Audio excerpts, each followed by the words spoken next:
A partir de este momento comienza, o da principio, la parte editorial de Platica con Ángel. El título de este editorial hoy es el siguiente: no sabemos priorizar.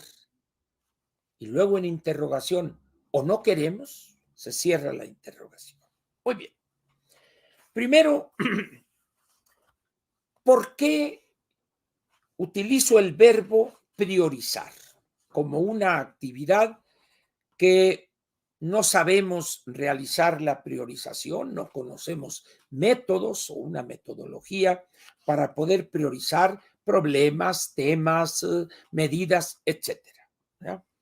Pero hay algunos casos donde sí se sabe, pero por alguna cosa, por quedar bien, porque es la corrección política, porque así lo establecen los buenaonditas, pero no priorizamos, sino que nos vamos con la bola, ¿verdad? Entonces, por esa razón es el título. No sabemos priorizar, coma, o no queremos. Bien, ¿a qué viene esto? Primero vemos, como diría el clásico, el contexto. México es un problema en la parte de la gobernación que se ha caracterizado desde hace muchos gobiernos en no saber determinar correctamente las prioridades. ¿Por qué es importante priorizar en el ejercicio de la gobernación? Por algo tan sencillo como esto. Los recursos en la realidad, no en los sueños de loquitos como el bulto, siempre son escasos frente a las necesidades que son casi infinitas en su número y en sus dimensiones. De tal manera, pues, que si las necesidades son 100 y yo tengo 20 pesos para 100 pesos de necesidades, yo estoy obligado como gobernante a priorizar, es decir, poner en primer lugar aquello que le interesa a más personas, que incide en el desarrollo, que incide en el crecimiento económico, etcétera, etcétera. Entonces, en México, priorizar la distribución de los recursos o enfrentar tal o cual problema para darle solución ha sido una gran falla en todos los gobiernos. Es raro aquel gobierno que realmente ha atinado a priorizar correctamente en el ejercicio de la gobernación. En esas condiciones, pues, y dada la situación crítica que está enfrentando el país, más que quizá en cualquier otra época, la priorización correcta de las acciones gubernamentales debe hacerse y hacerse bien. Entonces, cuando uno ve el inicio de esta administración, con el desempeño que traía la economía en los últimos 30 años, 2.3, 2.4%, con una creación promedio de empleos formales de alrededor de 450, 470 mil empleos formales por año.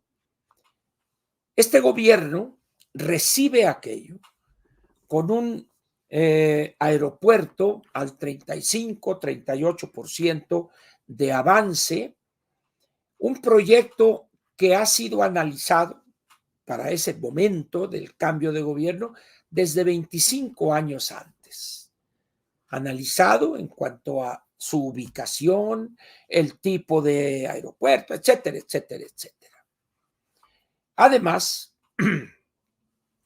México estaba entrando a una etapa de la actualización del Telecán. Era, por lo tanto, crítico priorizar correctamente las cosas para aprovechar mejor esa dinámica del Telecán y luego conocido ahora como Temec, entre otros asuntos. Pudiéramos mencionar el paso de las energías con combustibles fósiles a las energías limpias, alternativas, etcétera, etcétera. Eso obligaba a este gobierno a realizar una priorización sumamente precisa y además correcta. ¿Y qué sucede con este gobierno? Llega, pero antes de llegar, un mes y pico antes, de facto cancela mediante una disque consulta amañada, tramposa, cancela el proceso de la construcción del Naim, del nuevo aeropuerto internacional de México. Primera priorización equivocada. Segundo, si bien es cierto que traíamos un crecimiento mediano, mediocre, diría el presidente actual, el bulto, ¿de acuerdo? Bueno, toma esa dinámica y mejórala. Encuentra cuáles son los puntos débiles y en vez de crecer al 2.3, 2.4, pues subir al 3, 3.2 o más. Recuerden ustedes que presumió el presidente y para el cuarto año vamos a estar en el 6% anual de crecimiento para tener un promedio por año de 4% por año en los 6 años. Téngale tu 4%. Y así podría dar otros ejemplos donde lo que quedó claro es que este presidente, el bulto, no tiene la menor idea de que la gobernación será mejor en la medida en que priorice mejor las cosas. Es decir, que le asigne los recursos necesarios a la prioridad 1, 2, 3 en orden descendente. ¿Por qué? Bueno, pues porque los estudios realizados en los primeros 4 o 5 meses o antes de la toma de posesión indican que este problema es el que urgente o es el, como diría López Portillo, en México no hay cosas urgentes, solo hay pendejos con prisa, dijo López Portillo alguna vez, pero sí, esto es lo apremiante, vamos, ¿por qué? Por los efectos multiplicadores positivos que tendría la solución de ese problema o de enfrentarlo al menos. Y así. Entonces, si hay un gobierno en los últimos 70, 80 años en México cuya priorización ha sido un completo desatino y un gran desastre, es el actual. Tenemos una relación económica, política, de seguridad, de lucha contra el crimen con los Estados Unidos, y lo primero que hace ese gobierno es pelearse con el gobierno norteamericano. Generar una situación que solo el colmillo y el modo de gobernar de Biden no ha generado problemas mayores. Segundo error, un país como el nuestro, en la coyuntura en que entra este gobierno, exigía colocar en los puestos del gabinete a los mejores, a los más preparados, a los más experimentados. Y lo primero que hace este gobierno en materia laboral es correr con una patada en el trasero alrededor de 26, 27 mil cuadros experimentados, capaces, con experiencia, formados en México y en el extranjero con apoyo del Estado mexicano. Y así. En esas condiciones, la conclusión primera es, este gobierno no tiene la menor idea de lo que es gobernar el México del aquí y ahora. Y los resultados están a la vista. Ante los resultados que se van obteniendo, el primer año es desastroso económicamente. Segundo, 2020, viene luego el problema de la pandemia, un pésimo manejo, no malo, pésimo, que llevó a un exceso de mortalidad de mexicanos innecesario, pero que fue producto de la incapacidad y de los prejuicios ideológicos de este gobernante, el bulto. Pero además hubo otro elemento. En vez de buscar obtener un beneficio de esa relación estrecha con los Estados Unidos en materia política, económica, para lograr una relación óptima en materia de vacunas, vamos y preferimos, como dijo el presidente, el Sputnik y la China y la disque cubana y todo, que fue un desastre completo. En vez de aceptar o pedirle al presidente Biden, oye, échame la mano, mi Joe, acá, y nada. Y los resultados están a la vista. En esas condiciones, pues, si algo no sabe hacer, entre muchas otras, este gobierno, es priorizar. Ahora, no es el único. Hay una gran cantidad de funcionarios cercanos a este presidente que tampoco saben priorizar ni les interesa en modo alguno priorizar. Y vamos a ver. De repente el presidente dice el Tren Maya en el sureste, etcétera, etcétera. Los especialistas que habían analizado detalladamente ese proyecto o parte de ese proyecto, cuando era presidente Peña Nieto y el doctor Luis Videgaray, secretario de Hacienda, la entonces gobernadora de Yucatán, la señora Ivonne Ortega, les presentó un estudio para un ferrocarril. Lo analizó la Secretaría de Hacienda, hizo un estudio completo, una evaluación, y encontraron que solamente el tramo Mérida-Cancún sería rentable. Pero luego viene la bronca y no hubo dinero y ahí se quedó. Pero se demostró en el estudio de viabilidad del proyecto presentado por la gobernadora que solamente, repito, el tramo Mérida-Cancún era rentable. Lo demás, olvidémonos. Muy bien. Pero el presidente como le gusta lo grandioso, pero sin entender la necesidad de evaluar técnica, económica y financieramente el proyecto, toda la península va a estar surcada por un tren que va a pasar por una parte que es reserva natural y todo, y van a ser 1,500 kilómetros. Y empieza la locura. Este es el proyecto más grande del mundo y que va a ser eléctrico y que va a ser por acá. Y toma tu eléctrico. Vean ustedes el desastre ecológico, el desastre en materia ambiental y además el desastre en el tren mismo. Ni es eléctrico, no hay trenes y los que hay, que son de medio uso, los compraron por allá, creo, en Inglaterra. Ahí está el desastre. Ahorita creo que ya tienen casi una semana donde están suspendidas las ventas de boletos. Ese es el Tren Maya. Dos Bocas, ni se diga, iba a hacer una inversión de 8,000 millones de dólares y creo que ya van cerca de los 20,000 y no se ve para cuándo.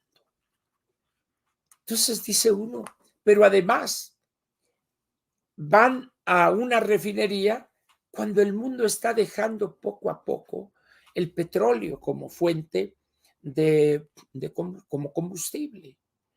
Que querías tener una libertad o soberanía energética, compra refinerías que en ese entonces estaban baratonas en Estados Unidos. Con 8,000 millones de dólares podría haberse hecho de 3 o 4 muy buenas refinerías en operación y habríamos sido ganones en todos sentidos, pero no. Quería su tren allá.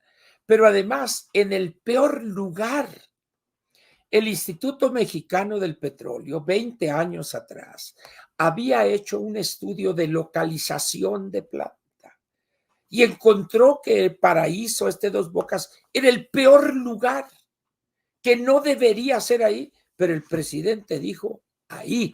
Bueno, pues ahí está el desastre. Entonces, como se pueden dar cuenta, este gobierno no tiene la menor idea de lo que es priorizar. Pero luego me falta el AIFA. el AIFA, o lo que era antes, era una base militar desde 1952-53.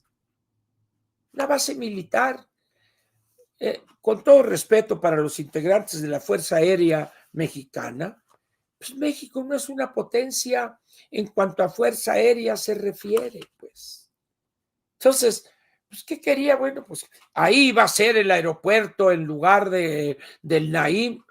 Pues usted está enterado del desastre que es ese aeropuerto, que nos va a estar costando miles de millones de pesos en los próximos años, hasta que llegue una administración que tenga buen juicio y decir, a ver, señores generales, ese aeropuerto va a ser otra vez lo que siempre ha sido una base aérea. Punto. Una base militar. Ya no me estén jodiendo. Órale, vámonos, vamos a ver, limpiemos, vamos a ver los documentos y ahí les dejo eso y ahí arréglense ustedes.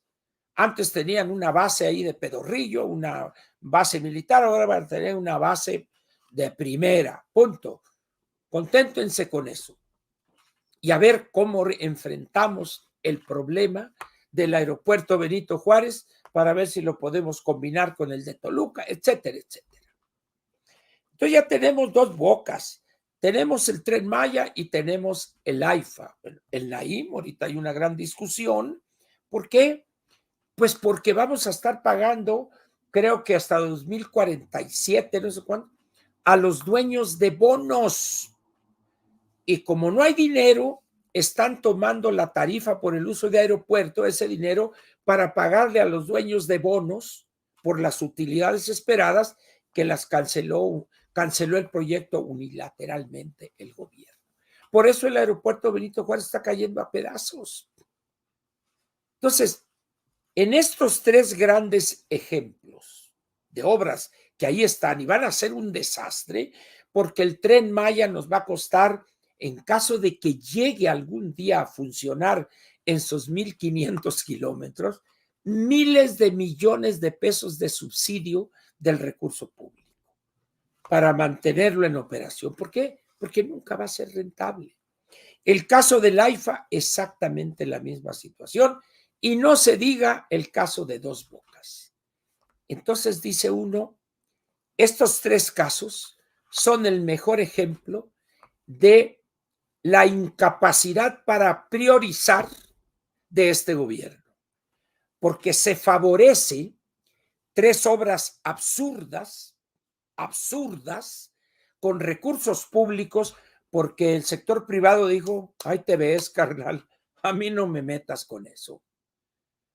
Entonces, le quitaron dinero a educación, a salud, a infraestructura, lucha contra el crimen, etcétera, etcétera, para tirarlo en esos tres hoyos negros que son Dos Bocas, Tren Maya y también el AIFA.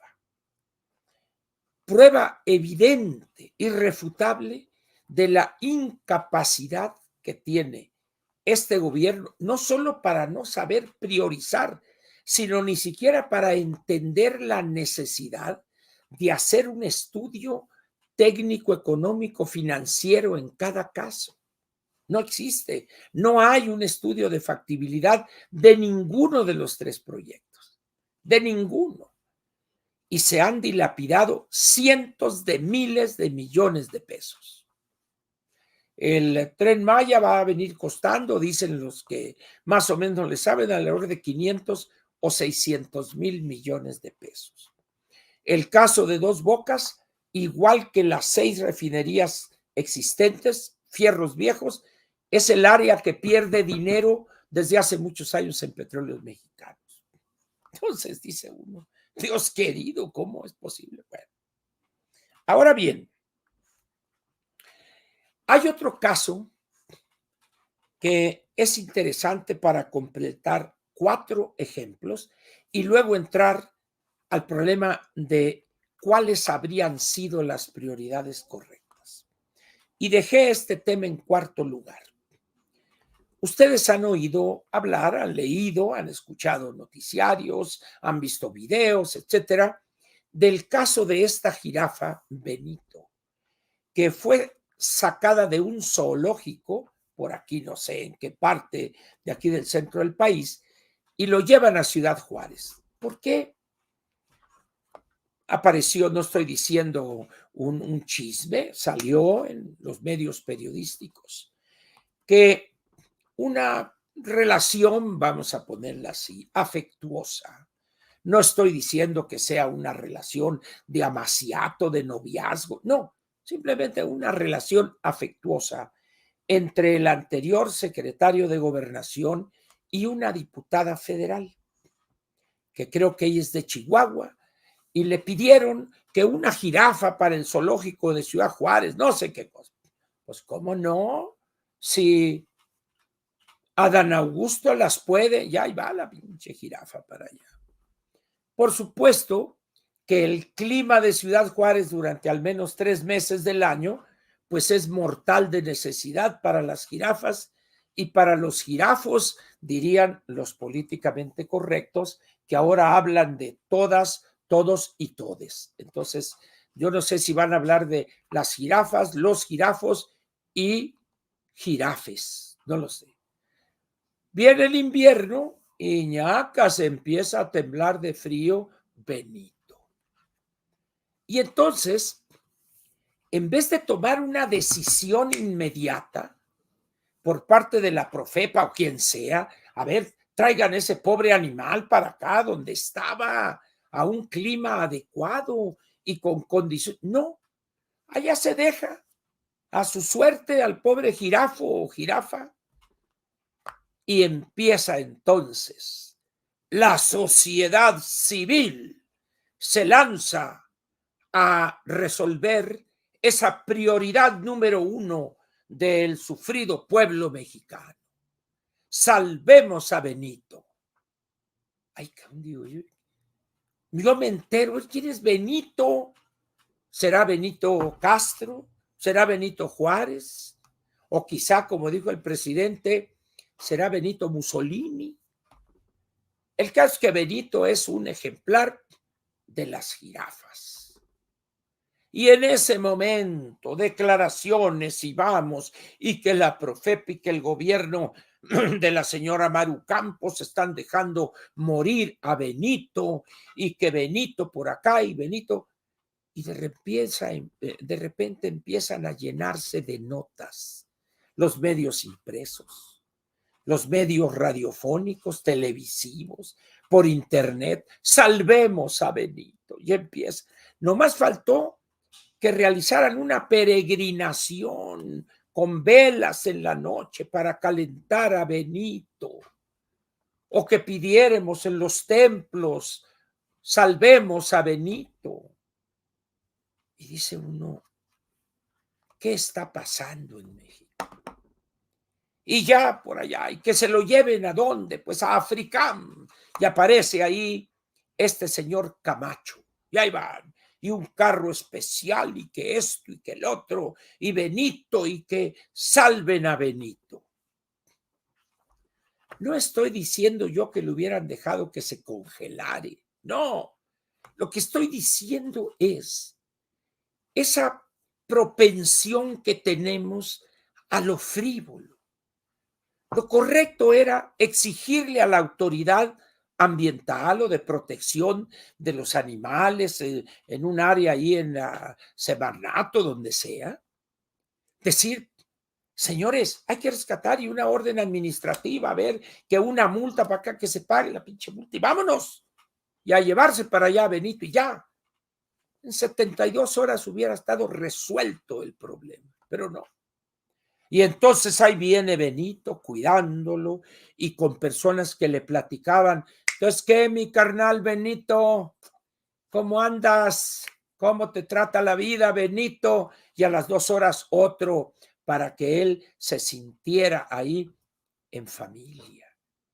Y llega Benito a Puebla y ya lo reciben otros jirafos u otras jirafas. Y sale el inefable señor Camacho. Lo ha recibido bien las jirafas y se va a incorporar para formar parte de esa nueva familia.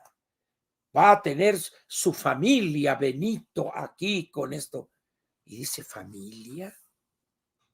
Entonces, ¿Qué está pasando en México? Yo no he sabido que todos esos que se pronunciaron por salvar a Benito dijeran, vamos a salvar a esos indígenas chiapanecos que están siendo asesinados por el crimen organizado y están inermes en un enfrentamiento entre dos de las principales organizaciones criminales del país. No, no, hombre, pues hay que se jodan. Lo importante es salvar a Benito.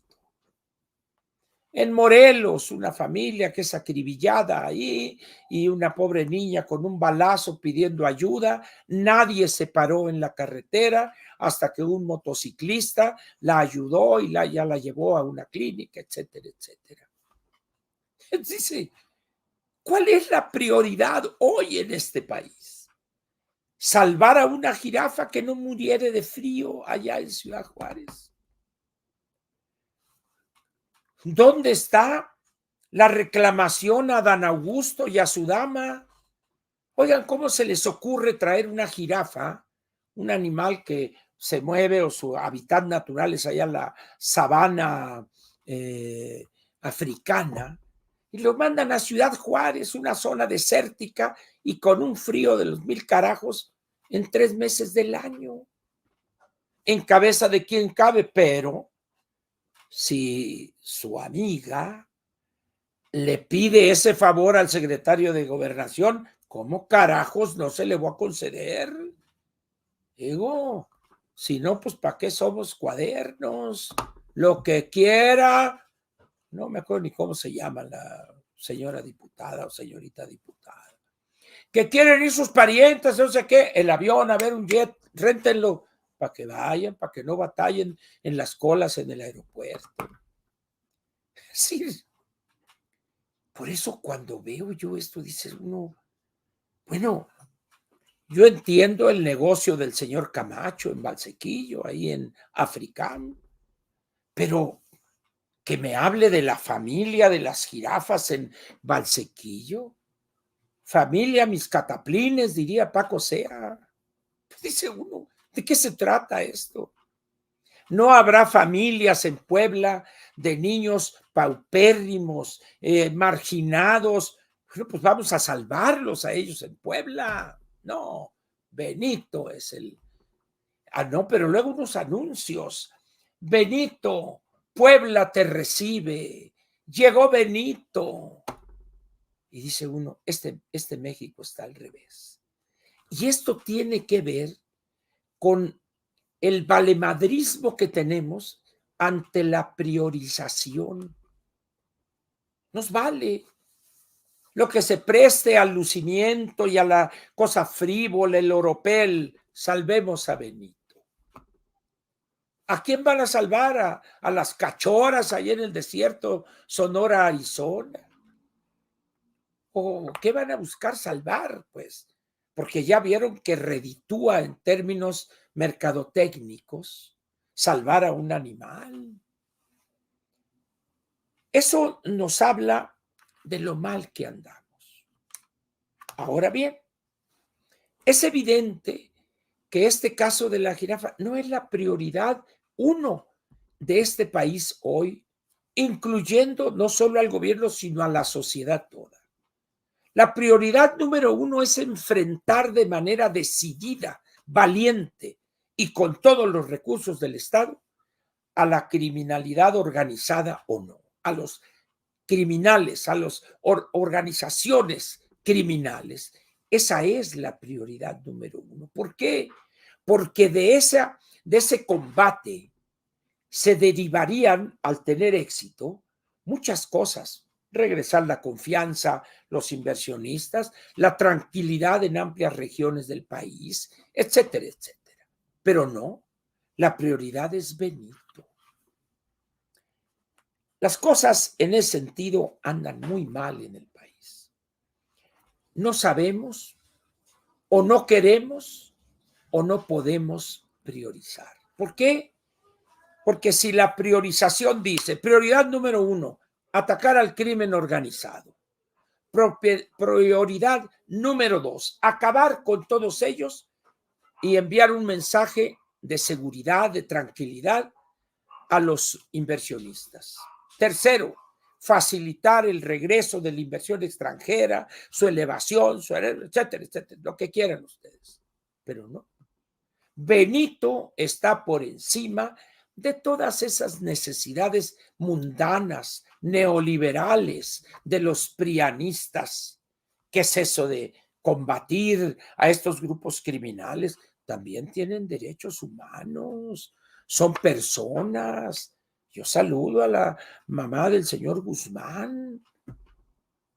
Por eso les digo, pregunto, afirmo primero, no sabemos priorizar, pero luego dejo la interrogante. O no queremos priorizar.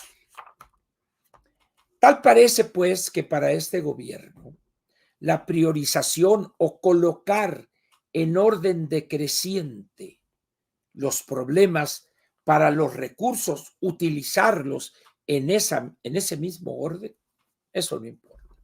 Si el presidente dice una base para lanzar cohetes al espacio en Xochimilco, se pone. ¿Por qué? Porque lo dijo el presidente. ¿Qué carajos? Así de sencillo. En esas condiciones, pues, ¿qué es lo que tenemos en México? Algo sumamente peligroso. Nos hemos aislado del mundo. Estamos peleados con el gobierno de los Estados Unidos. Nos hemos dedicado a insultar estos 5 años o 5 años, un mes y un cacho más a los empresarios que son los que tienen sobre sus espaldas la responsabilidad del crecimiento económico. Peleados con ellos. Los insultamos, los atacamos, no más falta que se orine en ellos el presidente. Y ahí van 2, 3 capitostes a echarse unos platazos de esa horrenda muestra de la gastronomía tabasqueña. Los tamales de chipilín. Bueno, ni modo, ¿verdad? Entonces, en esas condiciones, pues, ¿qué nos dice estos 5 años en lo que se refiere a la priorización del próximo gobierno? ¿Quién va a ganar? No lo sé. Por eso vamos a tratar de plantear los dos casos, las dos posibilidades. Y lo digo en orden alfabético, para que luego no, que usted con Xochitl, porque ni siquiera saben decir Xochitl. Es que Xochitl, le digo, ¿qué candidata es esa? Pues Xochitl, Ángel, Xochitl. No, señores, yo no conozco ninguna Xochitl. Xochitl, no sean brutos, ese es su nombre correcto. Pero bueno, está bien, me dice, está bien, está bien, está bien. Xochitl, pues. Xochitl, pues, muy bien. Pero la otra es Claudia, la anticientífica. Bueno, pues Claudia empieza con C y Xochitl empieza con X. Entonces, por orden alfabético, vayamos con Claudia. Lo que ha hecho a la fecha la anticientífica es que ella en lo personal no tiene prioridades. Las prioridades de ella son las establecidas por López Obrador. La 4T, el segundo piso de la 4T, reforzar los planteamientos de la 4T y punto. Es decir, se continuaría con estos vicios en materia de priorización, dejando de lado las verdaderas necesidades y problemas del país, para fijar como prioridades las ocurrencias, las estupideces, los absurdos en materia de inversión en infraestructura, en cuestiones como educación, salud, etcétera, valiendo madres. Es las prioridades de la Claudia, la anticientífica, son las de López Obrador. Aclarado el punto, serían 6 años más de desastre completo. Muy bien. Vayamos ahora con Xochitl. De todo lo que ha dicho a la fecha, ¿cuáles son sus prioridades? La verdad está difícil tratar de encontrar la prioridad o las primeras prioridades de la ingeniera. Alguna vez dijo, bueno, pues si la refinería está ahí, bueno, pues hay que terminarla y que funcione. Pues dice, ya empezamos mal. Segundo, el tren, pues habrá que terminarlo. Los programas, la pensión de adultos mayores, la vamos a mantener, a mejorar y bajaremos la edad en las áreas marginadas a 60 años. Y les vamos a llevar medicinas y servicios de salud, etcétera, etcétera, sin decir cómo lo haría y con qué lo haría. Luego, por allá, enseñarles código a todos, sobre todo en las regiones atrasadas. Código sería, bueno, cómo programar o lenguaje de máquina, dirían algunos, pero ella dice código, está bien. Enseñarles código, pues, a todos. ¿Cómo lo haría? ¿Hay el personal suficiente? ¿Hay las condiciones para ir a las 185,000 localidades menores de 2,500 habitantes que tiene este país? ¿Quién sabe? Entonces, en ese sentido, la ingeniera es un misterio. Esperemos que ahora, a partir del 1 de marzo, cuando ya empiece la campaña propiamente dicha, jurídicamente hablando, defina claramente cuáles son o cuáles serían las prioridades de su gobierno. El otro día, en el cierre en Acámbaro, Guanajuato, planteó, y yo tengo los tamaños para combatir el crimen organizado y no sé qué, con toda la fuerza del Estado. Y ahí se quedó. Ya no dijo una palabra más. Bueno, dice, pero ¿Cómo está eso de con toda la fuerza del Estado? Ya cambió de tema. De tal manera que ante el problema número uno de este país, que podemos englobar a la inseguridad jurídica, nulo respeto del Estado de Derecho, violencia sin control, grupos criminales en la mayor impunidad, etcétera, etcétera, etcétera, etcétera, no sabemos si esa va a ser la prioridad número uno del gobierno de la ingeniera. No lo sabemos porque no se ha definido en ese sentido. En esas condiciones, pues, tal parece que en los dos casos no hay una priorización a estas alturas clara y, por supuesto, correcta. Esperemos que a partir del 1 de marzo, decía hace un momento, haya esa definición y entonces los especialistas podrían analizar si es correcto, así, etcétera, etcétera. Hay una mala señal desde mi punto de vista cuando subieron en el Twitter una lista de 31 temas sin priorizar, nomás los 31 mesas de algo, alguna cosa así. Entonces, cuando no hay una priorización de esos 31 temas, pues prácticamente todos tienen el mismo valor o el mismo peso. Entonces, quizás sea otro estilo, sea otra estrategia, pero el hecho es que ni la una ni la otra han atrevidose a definir sus prioridades. No quiero muchas, nomás las primeras 5, nada más. Y eso, en el caso de cualquiera de las dos que llegare a ganar, pintaría un panorama sumamente complicado para el país. ¿Por qué? Porque si no definieren de manera precisa, clara y correcta las prioridades, el gobierno sería, al igual que el de hoy, un completo desastre. Y creo que para desastre, 5 años, 10 meses que durará este gobierno, ya basta. Entonces, pues habrá que esperar a ver a partir del 1 de marzo ¿Qué es lo que nos dice en sus propuestas, en sus mítines, en sus reuniones, la una y la otra?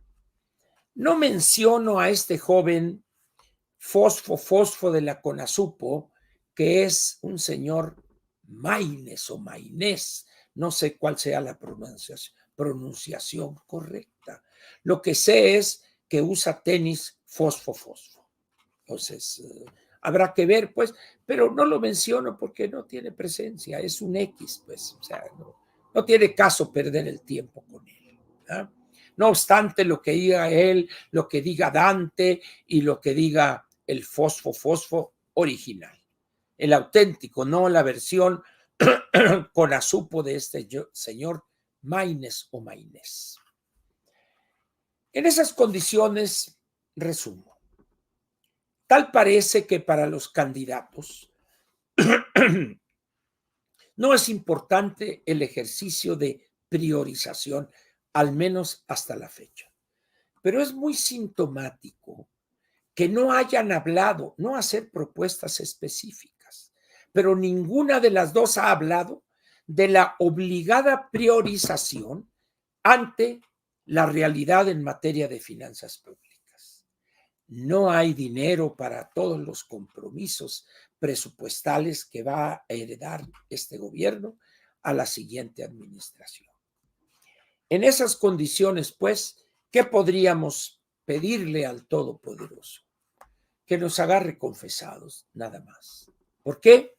Porque al no haber una correcta priorización, el desastre sería igual o peor que el del actual gobierno.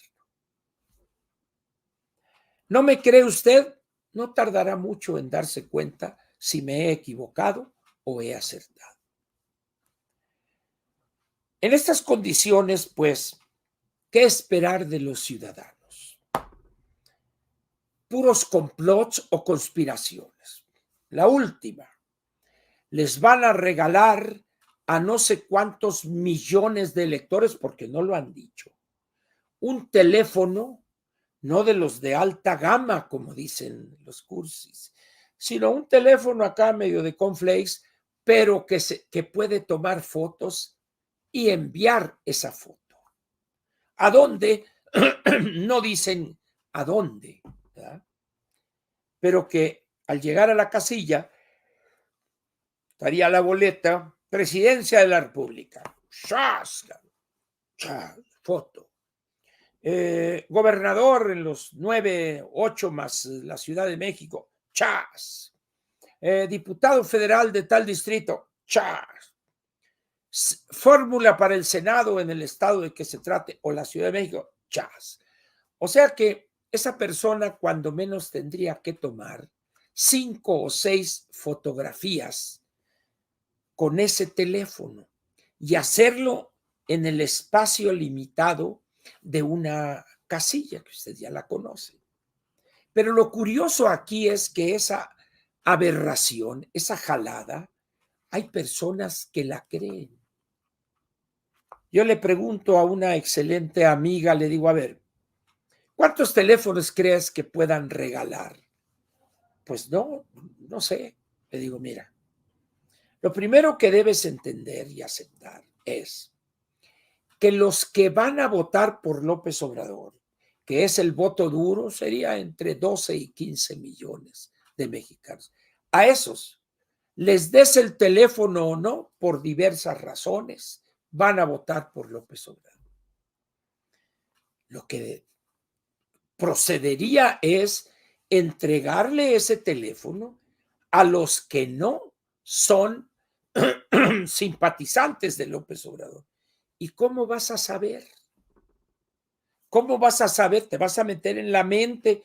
Pues no. Ahora le digo, hablemos de números. ¿Cuántos teléfonos crees que van a repartir? ¿Te gusta 5 millones o 10 millones? Vamos a ponerle 7,5 millones. ¿Cuánto llegará a costar cada teléfono? 100 pesos. Bueno, si fuera 1,000 pesos y son 10 millones, serían 10,000 millones de pesos. Y si cuestan 100 pesos, serían 1,000 y pico de millones de pesos, 1,500 millones de pesos. Y dice uno, si tenemos 10 millones a 1,500 pesos cada teléfono, pero dije 1,000 pesos, 10,000 millones, 10, sí, 10, 10,000 pesos por 10 millones, 10,000 millones de pesos. ¿Cómo podrían hacerle? ¿Se imaginan cómo se manejaría logísticamente 10 millones? ¿Morena tendría capacidad para manejarlos? ¿Le obligarían a las compañías como Telcel y la otra y la otra y la otra a andar repartiendo teléfonos? ¿Con qué lista? ¿A quiénes se los daría? Etcétera. Eso es absurdo, pero les digo yo, ¿pero cómo se ponen a creer eso? ¿Cómo?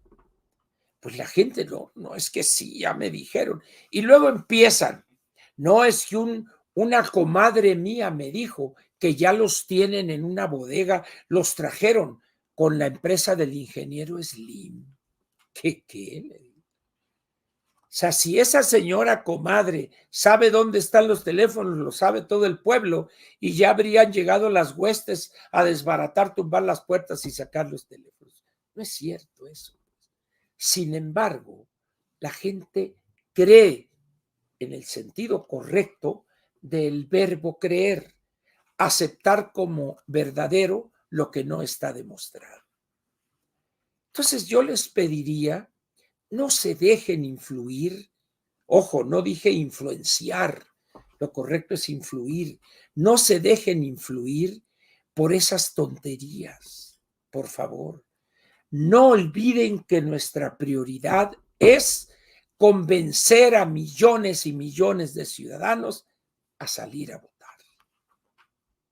No les digamos incluso por quién votar, porque el hecho de que nosotros convenzamos a un abstencionista, la probabilidad de que vote en contra de Morena es altísima. Entonces, hay que ser muy objetivos, muy analíticos, utilizar la tatema y, repito, convencer al mayor número posible de ciudadanos para salir a votar. Salir a votar. Pero ya vio el espectáculo que estaban dando cientos de miles o quizá millones de mexicanos en cada una de las oficinas de los módulos del INE el último día. Aquí en Reforma hay una oficina de INE vendiendo los lugares a 500 pesos. Dice uno, un país que hace eso no tiene remedio. No tiene remedio un país que hace eso. Pues ese es México. Por eso no hay que hacerse muchas ilusiones, señores. Objetividad. En fin, aquí termina la parte editorial de Platica con Ángel, correspondiente al 24 de enero del año 2024.